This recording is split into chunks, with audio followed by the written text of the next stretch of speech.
ਜ਼ਿਲ੍ਹਾ ਗੁਰਦਾਸਪੁਰ ਦੇ ਬਟਾਲੇ ਦੇ ਵਿੱਚ ਰਹਿੰਦਿਆਂ ਹੋਇਆਂ ਇੱਕ ਆਵਾਜ਼ ਚੁੱਕੀ ਹੈ। ਸੁਪਰੀਮ ਕੋਰਟ 'ਚ ਅਰਜੀ ਵੀ ਦਾਇਰ ਕੀਤੀ ਹੈ ਜਿਹੜੀ ਐਕਸੈਪਟ ਹੋ ਗਈ ਹੈ ਉਹਨਾਂ ਦੀ, ਅਤੇ ਆਵਾਜ਼ ਕੀ ਹੈ ਉਹਨਾਂ ਕੋਲ ਵੀ ਜਾਣਦੇ ਹਾਂ। ਪਰ ਮੈਂ ਆਪਣੇ ਦਰਸ਼ਕਾਂ ਨੂੰ ਪਹਿਲਾਂ ਥੋੜ੍ਹਾ ਜਿਹਾ ਦੱਸਦਾ। ਆਵਾਜ਼ ਉਹਨਾਂ ਨੇ ਚੁੱਕੀ ਹੈ ਕਿ ਜਿਹੜਾ ਸੈਕਸ ਰੇਸ਼ੋ ਨੂੰ ਲੈ ਕੇ ਲੜਕੀਆਂ ਜਾਣੀ ਕਿ ਮੇਲ ਫੀਮੇਲ ਦੇ ਵਿੱਚ ਕਿ ਲੜਕੀਆਂ ਦੀ ਜਿਹੜੀ ਦਾਰਾ ਘਟਦੀ ਜਾ ਰਹੀ ਹੈ।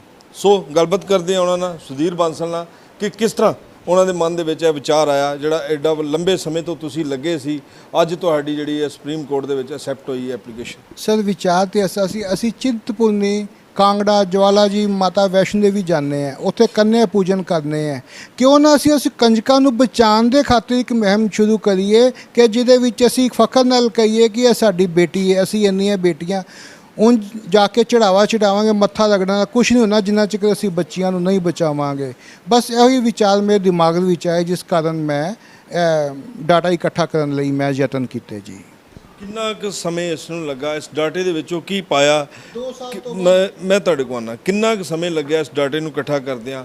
ਫਿਰ ਕਈ ਵਾਰੀ ਟਾਈਮ ਨਹੀਂ ਬੰਦੇ ਕੋਲ ਹੁੰਦਾ ਇੰਨਾ ਡਾਟਾ ਇਕੱਠਾ, ਕਿਉਂਕਿ ਕਈ ਲੋਕ ਸੋਚਦੇ ਆ, ਜਿਸ ਤਰ੍ਹਾਂ ਸੋਸ਼ਲ ਮੀਡੀਆ ਤੇ ਵੀ ਅਕਸਰ ਥੱਲੇ ਕਮੈਂਟ ਬਾਕਸ 'ਤੇ ਵੀ ਆ ਜਾਂਦਾ ਵਾ ਕਿ ਵਿਹਲੇ ਵਾਲੇ ਕੰਮ ਨੇ, ਵਿਹਲੇ ਵਾਲੇ ਕਾਲ ਨੇ, ਸਮਾਜ ਜਿਸ ਤਰ੍ਹਾਂ ਚੱਲਦਾ ਵਾ ਉਹਨੂੰ ਚੱਲਣ ਦਿਓ। ਸਰ ਸਾਨੂੰ ਮਾਂ-ਬਾਪ ਨੇ ਪੜ੍ਹਾਇਆ ਲਿਖਾਇਆ, ਇਸ ਕਾਬਲ ਬਣਾਇਆ ਕਿ ਕੋਈ ਵਿਹਲਿਆਂ ਵਾਲੇ ਕੰਮ ਨਹੀਂ ਹੈਗੇ। ਅਗਰ ਕੋਈ ਵੀ ਬੰਦਾ 20 ਤੋਂ 25 ਮਿੰਟ ਰੋਜ਼ ਮਿਹਨਤ ਕਰੇ ਤੇ ਕੋਈ ਕੁਛ ਇਹੋ ਜਿਹਾ ਇੱਕ ਕੇਸ ਹਜ਼ਾਰਾਂ ਕੇਸ ਕਰ ਸਕਦਾ, ਹੋਰ ਹਜ਼ਾਰਾਂ ਡਾਟਾ ਇਕੱਠੇ ਕਰ ਸਕਦਾ ਵਾ। ਕੋਈ ਐਸੀ ਗੱਲ ਨਹੀਂ। Credit goes to my parents, ਜਿਨ੍ਹਾਂ ਨੇ ਸਾਨੂੰ ਪੜ੍ਹਾਇਆ ਲਿਖਾਇਆ, ਜਾਂ ਜਿਨ੍ਹਾਂ ਟੀਚਰਸ ਕੋਲੋਂ ਮੈਂ ਪੜ੍ਹਿਆ ਮੈਂ, ਸਾਰਾ ਕ੍ਰੈਡਿਟ ਉਹਨਾਂ ਨੂੰ ਜਾਂਦਾ ਵਾ। ਉਹਨਾਂ ਨੇ ਪੜ੍ਹਾਇਆ ਸੀ, ਇੱਕ ਸਮਝ ਪਾਈ ਦਿਮਾਗ ਦੇ ਵਿੱਚ, ਜਿਹਦੇ ਕਾਰਨ ਮੈਂ ਨੇਕ ਕੰਮ ਦੇ ਵਿੱਚ ਇੰਟਰਸਟ ਲੈਣਾ ਸ਼ੁਰੂ ਕੀਤਾ ਜੀ।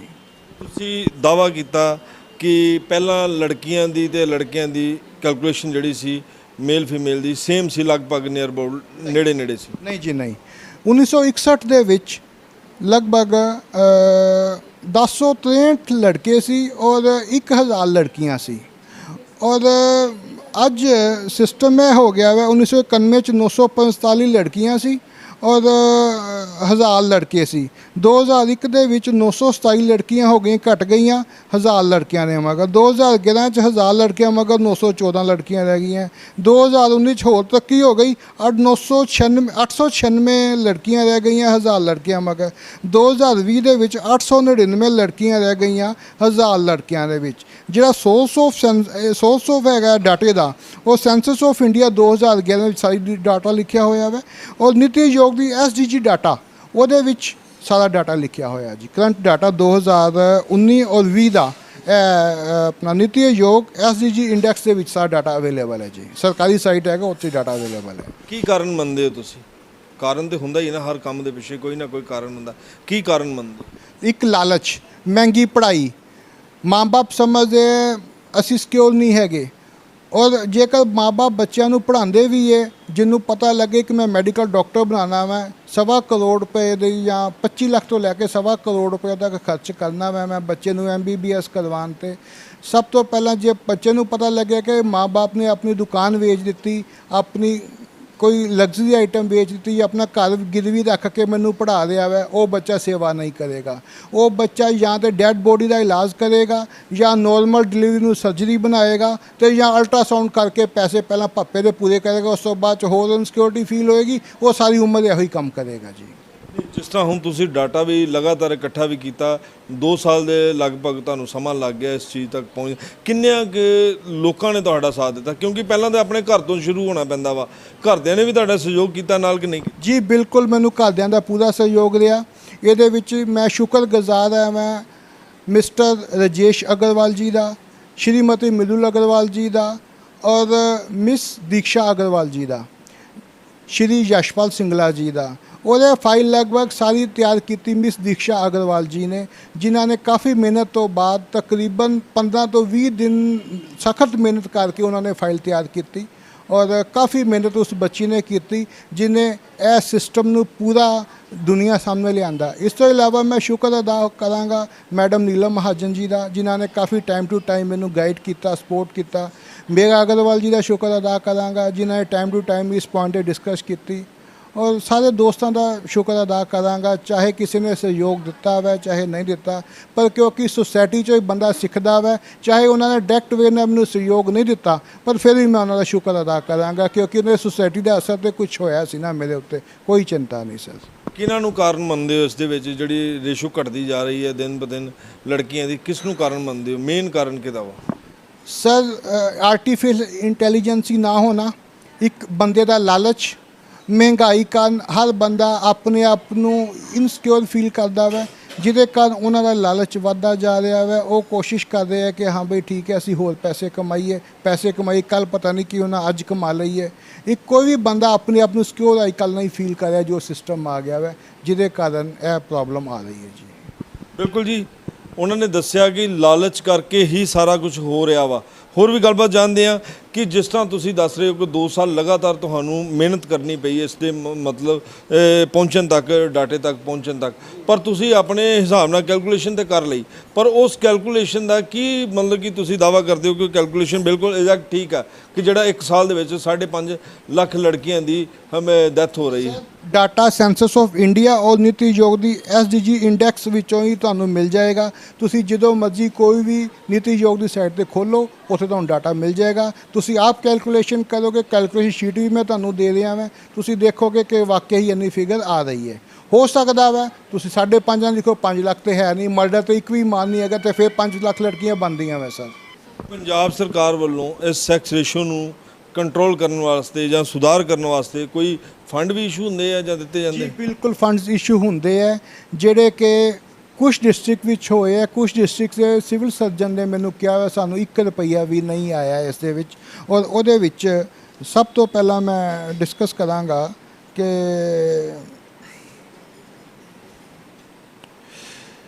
ਡਿਸਟ੍ਰਿਕਟ ਅੰਮ੍ਰਿਤਸਰ 'ਚ 1 ਰੁਪਈਆ ਵੀ ਨਹੀਂ ਪੰਜਾਬ ਸਰਕਾਰ ਵੱਲੋਂ ਫੰਡ ਭੇਜੇ ਗਏ, ਔਰ ਰੂਪਨਗਰ ਵੱਲੋਂ 1 ਰੁਪਈਆ ਵੀ ਨਹੀਂ ਫੰਡ ਭੇਜਿਆ ਗਿਆ ਜੀ। ਔਰ ਡਿਸਟ੍ਰਿਕਟ ਜਲੰਧਰ ਦੇ ਵਿੱਚ 3,59,244 ਰੁਪਏ 19-20 ਦੇ ਵਿੱਚ ਭੇਜੇ ਗਏ। 20-21 ਦੇ ਵਿੱਚ 3,01,521 ਰੁਪਏ ਭੇਜੇ ਗਏ। ਫਿਰੋਜ਼ਪੁਰ ਦੇ ਵਿੱਚ ਕੋਈ ਪੈਸਾ ਨਹੀਂ ਭੇਜਿਆ ਗਿਆ, ਕੋਈ ਖਰਚ ਨਹੀਂ ਕੀਤਾ। ਗੁਰਦਾਸਪੁਰ ਦੇ ਵਿੱਚ ਕੋਈ ਫੰਡ ਨਹੀਂ ਭੇਜਿਆ ਗਿਆ, ਕੋਈ ਖਰਚ ਨਹੀਂ ਹੋਇਆ ਜੀ।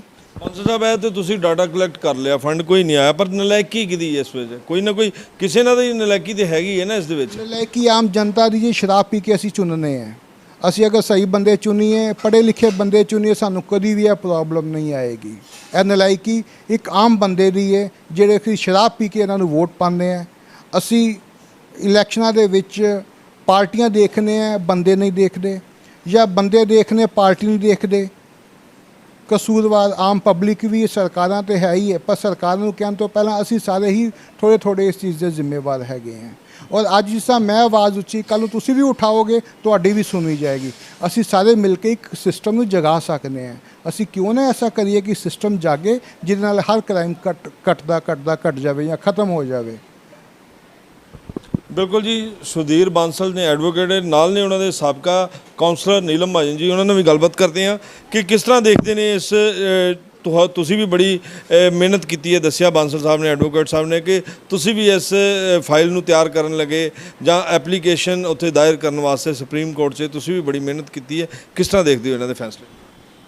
ਦੇਖੋ, ਜਿਹੜੀ ਇਹ ਚੀਜ਼ ਹੈ, ਇਹ ਕੰਮ ਕੋਈ ਸੌਖਾ ਨਹੀਂ ਹੈਗਾ, ਔਰ ਇਹ ਕੰਮ ਕਰਨਾ ਇਹਦੇ ਵਾਸਤੇ ਬੜਾ ਹੌਸਲਾ ਚਾਹੀਦਾ, ਜਿਹੜਾ ਕਿ ਇਹਨਾਂ ਨੇ ਦਿਖਾਇਆ ਔਰ ਬੜੀ ਪੇਨ ਲਈ ਹੈ। ਮੈਂ ਇਹਨਾਂ ਦੇ ਨਾਲ ਰਲ ਕੇ ਇਸ ਅੱਛੇ ਕਾਜ਼ ਵਾਸਤੇ, ਜਿਹੜਾ ਇਹ ਕੰਮ ਨੇਕ ਕੰਮ ਵਾਸਤੇ, ਮੈਂ ਆਪਣੇ ਆਪ ਨੂੰ ਬਹੁਤ ਬੜਭਾਗੀ ਸਮਝਦੀ ਹਾਂ। ਮੈਂ ਲੱਕੀ ਹਾਂ ਕਿ ਮੈਂ ਇਹਨਾਂ ਦਾ ਸਾਥ ਦੇ ਰਹੀ ਹਾਂ, ਕਿਉਂਕਿ ਇਸ ਵੇਲੇ ਇਸ ਵਕਤ ਦੀ ਇਹ ਸਮੇਂ ਦੀ ਡਿਮਾਂਡ ਹੈ।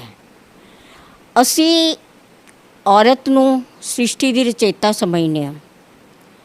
ਔਰਤ ਪਰਿਵਾਰ ਚਲਾਉਂਦੀ ਹੈ। ਜੇ ਸਾਡੇ ਬੱਚੇ ਲੜਕੇ ਵੱਡੇ ਹੋ ਜਾਣਗੇ, ਉਹਨਾਂ ਨੂੰ ਲੜਕੀਆਂ ਨਹੀਂ ਮਿਲਣਗੀਆਂ, ਕੀ ਹਾਲ ਹੋਏਗਾ ਸਮਾਜ ਦਾ? ਅਸੀਂ ਸੋਚ ਵੀ ਨਹੀਂ ਸਕਦੇ। ਇਹ ਪ੍ਰੋਬਲਮ ਹੁਣ ਸ਼ੁਰੂ ਹੋ ਚੁੱਕੀ ਹੈ, ਕੱਲ੍ਹ ਨੂੰ ਹੋਰ ਵੱਧ ਲਈ ਹੈ।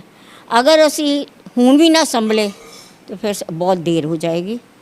ਔਰ ਇਹਦੇ ਵਾਸਤੇ ਸਾਨੂੰ ਅਵੇਅਰਨੈਸ, ਸਰਕਾਰ ਨੂੰ ਜਗਾਉਣਾ, ਇਹ ਦੋਨੋਂ ਕੰਮ ਸਾਨੂੰ ਕਰਨੇ ਪੈਣਗੇ।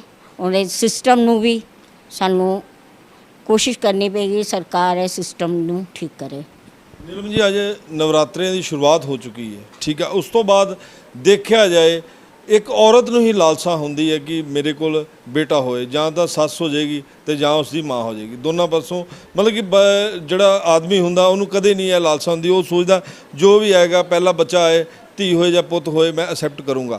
ਪਰ ਇਹ ਲੜਕੀ ਨੂੰ ਹੀ ਹੁੰਦਾ ਵਾ, ਉਹ ਲੜਕੀ ਦੇ ਪਰਿਵਾਰ ਨੂੰ ਜਾਂ ਲੜਕੇ ਦੇ ਪਰਿਵਾਰ ਨੂੰ ਹੀ ਹੁੰਦਾ ਵਾ ਕਿ ਪਹਿਲਾ ਬੇਟਾ ਹੋਣਾ ਚਾਹੀਦਾ। ਉਹਨੂੰ ਕਿੰਨਾ ਕੁ ਸਮਝਦੇ ਹੋ ਕਿ ਉਹ ਉਸ ਟਾਈਮ ਫਿਰ ਔਰਤ ਹੁੰਦੀ ਆ, ਉਸ ਨੂੰ ਗਲਤ ਨਹੀਂ। ਤੁਸੀਂ ਵੀ ਅੱਜ ਔਰਤ ਹੋ, ਤੁਸੀਂ ਵੀ ਅੱਜ ਮੀਡੀਆ ਦੇ ਸਾਹਮਣੇ ਆਣ ਕੇ ਇਹ ਗੱਲਾਂ ਕਰ ਰਹੇ ਹੋ, ਪਰ ਜਿਹੜੀਆਂ ਔਰਤਾਂ ਇਦਾਂ ਕਰਦੀਆਂ ਵਾ ਉਹਨਾਂ ਨੂੰ ਕੀ ਮੈਸੇਜ ਦਿੰਦੇ ਹੋ? ਦੇਖੋ, ਗੱਲ ਵਿੱਚ ਇਹ ਹੈਗੀ ਹੈ ਕਿ ਨੋ ਡਾਊਟ ਸਾਡਾ ਸਮਾਜ ਜਿਹੜਾ ਪੁਰਸ਼ ਪ੍ਰਧਾਨ ਸਮਾਜ ਹੈ, ਇਹ ਸਦੀਆਂ ਤੋਂ ਚੱਲਿਆ ਆ ਰਿਹਾ, ਲੇਕਿਨ ਹੌਲੀ ਹੌਲੀ ਹੁਣ ਇਸ ਚੀਜ਼ ਨੂੰ 'ਚ ਬਦਲਾਵ ਆ ਰਿਹਾ। ਲੜਕੀਆਂ ਸਾਡੀਆਂ ਹਰ ਖੇਤਰ ਦੇ ਵਿੱਚ ਅੱਗੇ ਜਾ ਰਹੀਆਂ ਨੇ। ਔਰ ਜਿਹੜੇ ਅਸੀਂ ਸੋਚੀਏ ਕਿ ਦੇਖੋ, ਅਸੀਂ ਸੋਚੀਏ ਵੰਸ਼ ਨੂੰ ਚਲਾਉਣ ਵਾਸਤੇ, ਅਸੀਂ ਸੋਚੀਏ ਤਾਂ ਸਾਨੂੰ ਲੜਕਿਆਂ ਦੀ ਜ਼ਰੂਰਤ ਹੈ, ਇਸ ਚੀਜ਼ ਤੋਂ ਇਨਕਾਰ ਨਹੀਂ ਕੀਤਾ ਜਾ ਸਕਦਾ। ਲੇਕਿਨ ਹੁਣ ਉਹ ਚੀਜ਼ ਨਹੀਂ ਰਹੀ। ਹੁਣ ਲੜਕੀਆਂ, ਅਗਰ ਕਿਸੇ ਦੀਆਂ 2 ਲੜਕੀਆਂ ਨੇ, ਉਹ ਨਹੀਂ ਚਾਹੇਗਾ ਕਿ ਮੇਰੇ ਘਰ ਅੱਗੋਂ ਕੋਈ ਬੱਚਾ ਹੋਏ, ਕਿਉਂਕਿ ਅੱਜ ਕੱਲ੍ਹ ਇੰਨੀ ਮਹਿੰਗਾਈ ਚੱਲ ਰਹੀ ਹੈ। ਉਹ ਕਹਿੰਦੇ ਕਿ ਇਹਨਾਂ ਦੀ ਪਾਲਣ ਪੋਸ਼ਣਾ ਠੀਕ ਹੋ ਜਾਏ। ਔਰ ਕੋਈ ਵੀ ਹੁਣ ਜਿਹੜਾ ਜ਼ਮਾਨਾ ਜਾ ਰਿਹਾ, ਇਸ ਵੇਲੇ ਜਿਹੜੇ ਐਜੂਕੇਟਿਡ ਸਾਡੀਆਂ ਬਹੂਆਂ ਆ ਰਹੀਆਂ ਨੇ, ਉਹਨਾਂ 'ਚ ਇਹ ਚੀਜ਼ ਹੁਣ ਡਿਵੈਲਪ ਹੋ ਰਹੀ ਹੈ ਕਿ ਸਮਾਜ ਦੇ ਵਿੱਚ ਲੜਕਿਆਂ 'ਚ ਕੋਈ ਫਰਕ ਨਹੀਂ। ਔਰ ਸਾਨੂੰ ਲੜਕਿਆਂ ਦੀ ਚਾਹ ਜਿਹੜੀ ਹੈ, ਉਹ ਸਾਨੂੰ ਲੜਕੀਆਂ ਗਿਰਾਉਣ ਵਾਸਤੇ ਮਜਬੂਰ ਨਹੀਂ ਕਰਦੀ। ਨਹੀਂ, ਮੇਰਾ ਸਵਾਲ ਇਹ ਨਹੀਂ ਸੀ। ਮੇਰਾ ਸਵਾਲ ਸੀ ਕਿ ਕੀ ਮੈਸੇਜ ਦੇਣਾ ਚਾਹੁੰਦੇ ਹੋ ਉਹਨਾਂ ਔਰਤਾਂ ਨੂੰ ਜਿਹੜੇ ਅਜਿਹਾ ਕੰਮ ਕਰਦੀਆਂ ਨੇ? ਕੀ ਮੈਸੇਜ ਦੇਣਾ ਚਾਹੁੰਦੇ? ਇਸ ਵੇਲੇ ਮੈਂ ਉਹਨਾਂ ਨੂੰ ਇਹ ਸੰਦੇਸ਼ ਦੇਣਾ ਚਾਹਾਂਗੀ ਕਿ ਵਕਤ ਨਿਕਲ ਚੁੱਕੇ ਨੇ, ਸਮਾਜ ਬਦਲ ਰਿਹਾ, ਸਾਨੂੰ ਬਦਲੇ ਹੋਏ ਸਮਾਜ ਦੇ ਵਿੱਚ ਆਪਣਾ ਯੋਗਦਾਨ ਪਾਉਣਾ ਚਾਹੀਦਾ ਹੈ। ਲੜਕੇ ਜੇ 7 ਕੁਲਾਂ ਤਾਰਦੇ ਨੇ ਤੇ ਲੜਕੀਆਂ ਵੀ 7 ਕੁਲਾਂ ਤਾਰ ਸਕਦੀਆਂ ਨੇ। ਸੁਪਰੀਮ ਕੋਰਟ ਦੇ ਨਵੇਂ ਰੂਲ ਆ ਗਏ ਨੇ, ਉਹਦੇ ਵਿੱਚ ਇਹ ਦੱਸਿਆ ਜਾ ਰਿਹਾ ਹੈ ਕਿ ਲੜਕੀਆਂ ਵੀ ਆਪਣੇ ਮਾਂ-ਬਾਪ ਦੀ ਪੂਰੀ ਸੇਵਾ ਕਰ ਸਕਦੀਆਂ ਨੇ, ਉਹਨਾਂ ਨੂੰ ਆਪਣੇ ਕੋਲ ਰੱਖ ਸਕਦੀਆਂ ਨੇ, ਉਹਨਾਂ ਨੂੰ ਆਪਣਾ ਸਾਰਾ ਜਿਹੜਾ ਹੈ ਜੇ ਉਹ ਪੜ੍ਹਾਉਂਦੇ ਲਿਖਾਉਂਦੇ ਨੇ ਉਹਨਾਂ ਨੂੰ, ਤੇ ਲੇਕਿਨ ਉਹਨਾਂ ਦਾ ਵੀ ਹੱਕ ਬਣਦਾ ਹੈ, ਲੜਕੀਆਂ ਦਾ ਵੀ, ਕਿ ਉਹ ਆਪਣੇ ਮਾਂ-ਬਾਪ ਦੀ ਸੇਵਾ ਕਰਨ। ਪਰ ਲੜਕੀਆਂ ਦਾ ਹੱਕ ਬਣਦਾ, ਲੜਕੀਆਂ ਵੀ ਚਲੋ ਮਾਂ-ਬਾਪ ਦਾ ਸੇਵਾ ਕਰਨ ਦੀਆਂ ਵਾ, ਮਤਲਬ ਬਹੁਤ ਘੱਟ ਚਾਂਸ ਹੁੰਦੇ ਆ ਕਿ ਲੜਕੀਆਂ ਆਪਣੇ ਮਾਂ-ਬਾਪ ਦੀ ਸੇਵਾ ਨਹੀਂ ਕਰਦੀਆਂ। ਪਰ ਕਿਤੇ ਨਾ ਕਿਤੇ ਅਨਪੜ੍ਹਤਾ ਵੀ ਨਹੀਂ ਇਹਦੇ 'ਚ ਮਾਇਨੇ ਰੱਖਦੀ, ਕਿਉਂਕਿ ਕਿਸੇ ਵੇਲੇ ਅਨਪੜ੍ਹਤਾ ਨੂੰ ਲੈ ਕੇ ਦੇਖ ਲਓ, ਅੱਜ ਕੱਲ੍ਹ ਪਿੰਡਾਂ 'ਚ ਕਸਬਿਆਂ 'ਚ ਬਹੁਤ ਘੱਟ ਲੋਕ ਹੁੰਦੇ ਨੇ ਜਿਹੜੇ ਆਪਣੇ ਬੱਚੀਆਂ ਨੂੰ ਬਾਹਰ ਭੇਜਦੇ ਨੇ ਪੜ੍ਹਨ। ਕਈ ਉਹ ਦਾਇਰਾ ਉਹਨਾਂ ਦਾ ਛੋਟਾ ਜਿਹਾ ਰਹਿੰਦਾ ਵਾ, ਉੱਥੋਂ ਤੱਕ ਕਿ ਸਕੂਲ ਲੈਵਲ ਤੱਕ ਹੀ 12 ਕਰਵਾਤੀਆਂ ਤੇ ਫਿਰ ਘਰ ਬਿਠਾ ਦਿੱਤਾ, ਘਰ ਦੇ ਕੰਮ ਕਰਾ ਲਏ ਤੇ ਵਿਆਹ ਦਿੱਤਾ, ਠੀਕ ਆ। ਉਹ ਉੱਥੇ ਕਿ ਦਾਇਰਾ ਰਹਿ ਜਾਂਦਾ, ਉੱਥੇ ਨਹੀਂ ਹੁੰਦਾ ਨੈਗੇਟਿਵਿਟੀ ਕਿ ਜਿਹੜੀਆਂ ਅਨਪੜ੍ਹਤਾ ਵੀ ਵਿੱਚ ਅਹਿਮ ਰੋਲ ਆ ਉਹਦਾ? ਦੇਖੋ, ਮੈਂ ਸਭ ਤੋਂ ਪਹਿਲੇ ਇਹੋ ਹੀ ਕਿਹਾ ਸੀ ਕਿ ਅਵੇਅਰਨੈਸ ਦੀ ਬਹੁਤ ਜ਼ਰੂਰਤ ਹੈ। ਸਾਨੂੰ ਇਸ ਚੀਜ਼ ਦੇ ਉੱਤੇ ਅਵੇਅਰਨੈਸ ਕਰਨਾ ਪਏਗਾ ਔਰ ਅਵੇਅਰ ਕਰ ਵੀ ਰਹੇ ਹਾਂ। ਸੈਮੀਨਾਰਸ ਦੇ ਥਰੂ ਕਰਾਂਗੇ, ਨਿਊਜ਼ਪੇਪਰਸ ਦੇ ਥਰੂ ਕਰਾਂਗੇ। ਔਰ ਮੈਂ ਇਸ ਚੀਜ਼ ਨੂੰ ਮੰਨਦੀ ਹਾਂ ਕਿ ਇਹ ਸਮਾਜ ਜਿਹੜਾ ਹੈ ਜਿਸ ਤਰ੍ਹਾਂ ਬਦਲ ਰਿਹਾ ਹੈ, ਜਿਸ ਤਰ੍ਹਾਂ ਚੱਲ ਹੋ ਰਿਹਾ ਹੈ, ਉਹਦੇ 'ਚ ਬਦਲਾਵ ਆ ਰਿਹਾ ਤੇ ਥੋੜ੍ਹਾ ਟਾਈਮ ਹੀ ਹੈ ਜਦੋਂ ਕਿ ਹੋਰ ਵੀ ਸਮਾਜ ਬਦਲ ਜਾਏਗਾ। ਸਾਡੀਆਂ ਭੈਣਾਂ ਜਿਹੜੀਆਂ ਨੇ ਜਾਗਰੂਕ ਹੋ ਜਾਣਗੀਆਂ ਇਸ ਚੀਜ਼ ਦੇ ਬਾਰੇ 'ਚ, ਤੇ ਕੋਈ ਸਾਨੂੰ ਐਸੀ ਪ੍ਰੋਬਲਮ ਨਹੀਂ ਆਏਗੀ। ਬਿਲਕੁਲ ਜੀ, ਇਹਨਾਂ ਨੇ ਵੀ ਦੱਸਿਆ, ਨੀਲਮ ਮਾਜਨ ਉਹਨਾਂ ਨੇ ਵੀ ਦੱਸਿਆ ਵਾ ਕਿ ਅਕਸਰ ਸਾਨੂੰ ਜਾਗਰੂਕਤਾ ਦੀ ਲੋੜ ਆ। ਅਸੀਂ ਵੀ ਆਪਣੇ ਵੱਲੋਂ ਕੋਸ਼ਿਸ਼ ਕਰਾਂਗੇ, ਜੇਕਰ ਅੱਜ ਇੱਕ ਜਣਾ ਘਰ ਤੋਂ ਨਿਕਲਿਆ ਵਾ, ਹੌਲੀ ਹੌਲੀ ਉਹਨਾਂ ਦੇ ਨਾਲ ਜੁੜਦੇ ਜਾਣਗੇ ਤੇ ਅਸੀਂ ਵੀ ਜਾਗਰੂਕ ਕਰਾਂਗੇ ਲੋਕਾਂ ਨੂੰ ਇਸ ਤਰ੍ਹਾਂ ਹੀ ਕਿ ਆਪਣੀਆਂ ਧੀਆਂ ਨੂੰ ਇਸ ਤਰ੍ਹਾਂ ਨਹੀਂ ਕਰਨਾ, ਕਿ ਉਹਨਾਂ ਨੂੰ ਵੀ ਥੋੜ੍ਹਾ ਚਾਂਸ ਦੇਣਾ ਚਾਹੀਦਾ, ਮੌਕਾ ਦੇਣਾ ਚਾਹੀਦਾ, ਤਾਂ ਜੋ ਉਹ ਵੀ ਸਮਾਜ ਦੇ ਵਿੱਚ ਸਾਡਾ ਵੀ ਸਿਰ ਉੱਚਾ ਕਰ ਸਕਣ ਅਤੇ ਸਮਾਜ ਦਾ ਵੀ ਸਿਰ ਉੱਚਾ ਕਰ ਸਕਣ। So camera person Jaswinder Bedi ਨਾਲ ਜਤਿੰਦਰ ਕੁੰਡਲ, ਫਾਸਟਵੇ ਨਿਊਜ਼, ਗੁਰਦਾਸਪੁਰ।